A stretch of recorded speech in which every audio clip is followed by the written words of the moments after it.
TDP MLA Kolikapudi Srinivasa Rao Telugu Desam party పైన war మొదలుపెట్టినట్టు విశ్లేషకులు అంచనా వేస్తున్నారు. ఇన్నాళ్లుగా కేశినేని చిన్ని, కొలిక్పూడి శ్రీనివాసరావు మధ్య ఈ వార్ కొనసాగింది. అయితే ఈ వార్ ఇప్పుడు తెలుగుదేశం పార్టీ అధిష్టానంపై కూడా మొదలుపెట్టినట్టు విశ్లేషకులు అభిప్రాయపడుతున్నారు. కొలిక్పూడి శ్రీనివాసరావు వాట్సాప్ స్టేటస్ ను పరిశీలించినప్పుడు ఇదే అర్థమవుతోంది. కొలిక్పూడి శ్రీనివాసరావు ఇన్నాళ్లుగా కేశినేని చిన్నిని టార్గెట్ చేశారు. పేకాడ్ శిబిరాలు నిర్వహిస్తున్నారు, పేకాడ్ కు డెన్ గా మార్చారు, రేషన్ బియ్యం అమ్ముకుంటున్నారు, పార్టీ పదవులు అమ్ముకుంటున్నారు, అదే విధంగా లిక్కర్ మాఫియాను నడుపుతున్నారు, ఇసుక మాఫియాను నడుపుతున్నారు, అన్ని రకాల మాఫియాను నడుపుతూ వనరులను కొల్లగొడుతున్నారు, తద్వారా సొమ్ము చేసుకుంటున్నారు అన్నది ఇన్నాళ్ళు కొలిక్పూడి శ్రీనివాసరావు కేశినేని చిన్నిపై చేసినటువంటి ఆరోపణలు. ఇప్పుడు నేరుగా పార్టీ అధిష్టానాన్ని టార్గెట్ చేసినట్టుగా కనిపిస్తోంది. అయితే ఈ ఇద్దరి వివాదంలో కేశినేని చిన్ని వైపునే తెలుగుదేశం పార్టీ అధిష్టానం నిలిచినట్టు కనిపిస్తోంది. అందుకే ఆ ఆవేశంతో, ఆగ్రహంతోనే కొలిక్పూడి శ్రీనివాసరావు ఇప్పుడు తెలుగుదేశం పార్టీ అధిష్టానంపై ఏకంగా వార్ మొదలుపెట్టినట్టు విశ్లేషకులు అంచనా వేస్తున్నారు.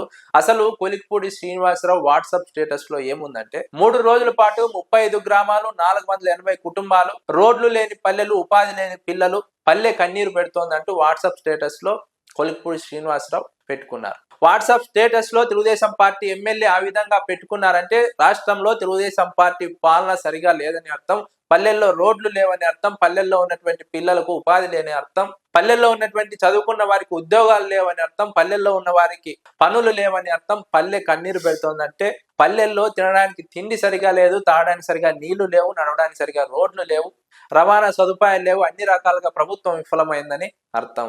కొలిక్పూడి శ్రీనివాసరావు వాట్సాప్ స్టేటస్ ను చూస్తే ఇదే అర్థమవుతుంది. కొలిక్పూడి శ్రీనివాసరావు వాట్సాప్ స్టేటస్ ను పరిశీలిస్తే ఆ వారు తెలుగుదేశం పార్టీ అధిష్టానం పైనే అని అర్థమవుతుంది. నియోజకవర్గానికి సంబంధించి అవినీతి జరుగుతోంది, అక్రమాలు జరుగుతోందంటే అది కేశినేని చిన్ని వైపు ఎక్కుపెట్టినట్టుగా కనిపిస్తుంది. కానీ ఇప్పుడు నియోజకవర్గంలో ఉన్నటువంటి మౌలిక సదుపాయాల గురించి లేదా ఉపాధి గురించి మాట్లాడుతున్నారంటే ఇది తెలుగుదేశం పార్టీ అధిష్టానం పైన, ప్రభుత్వం పైన వారుగానే చూడాలి.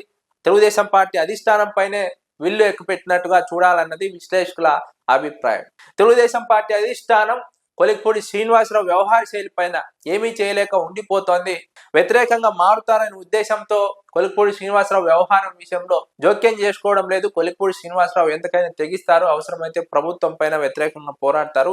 ఇది ప్రభుత్వానికి ఇబ్బందికరంగా మారుతుంది. అందులో దళిత నాయకుడు నియోజకవర్గంలో జోక్యం చేసుకొని ఇబ్బంది పెట్టారని ఒక ఇంప్రెషన్ రాష్ట్ర వ్యాప్తంగా కలుగుతుంది. కాబట్టి పరిశీలనలోకి తీసుకొని తెలుగుదేశం పార్టీ అధిష్టానం కేశినేని చిన్ని, కొలిక్పూడి మధ్య వ్యవహారంలో పెద్దగా పట్టించుకోనట్టు వ్యవహరించింది. ఇంటర్నల్ గా కేశినేని చిన్నికి మద్దతు తెలిపినట్టుగా వార్తలు వస్తున్నాయి. ఈ నేపథ్యంలోనే కొలిక్పూడి శ్రీనివాసరావు నేరుగా కేశినేని చిన్ని పైనే కాకుండా తెలుగుదేశం పార్టీ అధిష్టానంపై వార్ ప్రకటించారు. అందులో భాగంగానే ఈ రకమైనటువంటి వాట్సాప్ స్టేటస్ పెట్టారు. అయితే తెలుగుదేశం పార్టీ అధిష్టానం ఈ అంశంలో జోక్యం చేసుకొని రంగంలోకి దిగి ఈ ఇష్యూని సాల్వ్ చేయలేకపోతే ఖచ్చితంగా కొలిక్పూడి కొరకరాని కొయ్యగా మారుతారు. తిరువూరు నియోజకవర్గంలో రాష్ట్ర వ్యాప్తంగా ఇది తెలుగుదేశం పార్టీకి ఎఫెక్ట్ చూపే అంశంగా మారుతుందని విశ్లేషకులు అంచనా వేస్తున్నారు. అయితే కొలిక్పూడి వ్యవహారంలో తెలుగుదేశం పార్టీ గతంలో అనుసరించిన వ్యూహాన్ని అనుసరిస్తుందా, సైలెంట్ గా ఉండే ప్రయత్నం చేస్తుందా, లేదా కొలిక్పూడి శ్రీనివాసరావుకు సర్ది చెప్పే ప్రయత్నం చేస్తుందా, వారిద్దరి మధ్య ఉన్నటువంటి ఇష్యూను సాల్వ్ చేసే ప్రయత్నం చేస్తుందా, లేదా ఇలాగే కొనసాగిస్తుందా, లేదా చర్యలు తీసుకునే అవకాశం ఉంటుందా? ఇలా తెలుగుదేశం పార్టీ అధిష్టాన నిర్ణయం పైన కూడా తిరువూరు నియోజకవర్గంలో కార్యకర్తలు వేచి చూస్తున్నారు. ఇప్పటికే కేశినేని చిన్ని తన అనుకూలమైనటువంటి వ్యక్తులను రంగంలోకి దింపారు. నియోజకవర్గంలో 2వ పవర్ సెంటర్ తయారు చేస్తున్నారు. నియోజకవర్గాన్ని తన కంట్రోల్లో తీసుకునే ప్రయత్నం చేస్తున్నారన్న ఆవేదన, ఆందోళన ముఖ్యంగా కొలిక్పూడి శ్రీనివాసరావులో ఉన్నాయి. ఈ నేపథ్యంలో ఈ రకమైనటువంటి వార్ మొదలు పెట్టి ఉంటారన్న అంచనాలు కూడా ఉన్నాయి. ఇది ముఖ్యంగా తెలుగుదేశం పార్టీ అధిష్టానాన్ని టార్గెట్ చేయడంతో తదుపరి పరిణామాలు ఎలా ఉండబోతున్నాయన్న చర్చ ఉంది. ఎందుకంటే ఇన్నాళ్ళు కేశినేని చిన్నిని టార్గెట్ చేశారు కాబట్టి అధిష్టానం పెద్దగా పట్టించుకోలేదు. ఇప్పుడు ఖచ్చితంగా ప్రభుత్వాన్ని, అధిష్టానాన్ని టార్గెట్ చేసినప్పుడు తదుపరి చర్యలు ఎలా ఉంటాయన్న చర్చ ముఖ్యంగా తిరువూరు నియోజకవర్గంలో ఉన్నాయి.